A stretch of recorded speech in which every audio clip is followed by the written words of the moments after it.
years. Today, a judge handed down the longest sentence so far in the Feeding Our Future fraud scandal. Amazingly, it's not the only major development in court.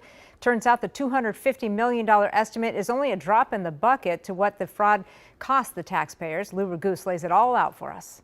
As the ringleader in a group that stole nearly $50 million and the mastermind behind the plot to bribe a juror in his trial, 36-year-old Abdiaziz Farah is one of the most prolific fraudsters in the Feeding Our Future case. Yeah, he's one of the worst for several factors. Acting U.S. Attorney Joe Thompson says Farah was one of the very first people to begin defrauding taxpayers during the pandemic, recruiting others, and claiming to serve 18 million meals to children, at first out of his tiny Empire Cuisine and Market in Shakopee.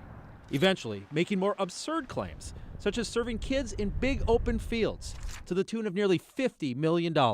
People in this case not only took tens of millions of dollars, but laundered much of it abroad and sent much of it to Kenya, among other things. They were building an entire apartment building in Nairobi. The feds can't get back the cash Farah sent or the property he bought in Kenya, but they did seize 5 luxury cars and all the U.S. property he bought, including lots on Prior Lake, where he planned to build a multi-million-dollar home.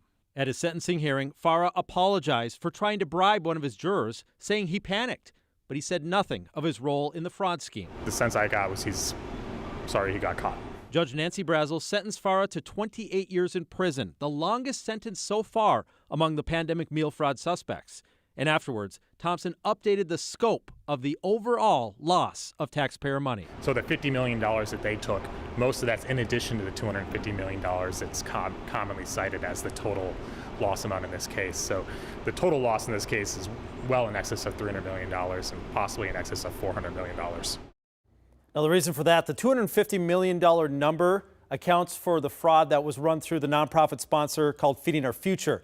But Farah's group worked with a different sponsor called Partners in Nutrition. No one from Partners has been charged yet. Thompson says they're still investigating. Farah still needs to be sentenced for the juror bribe, which will likely add more years to his 28-year sentence. Rena.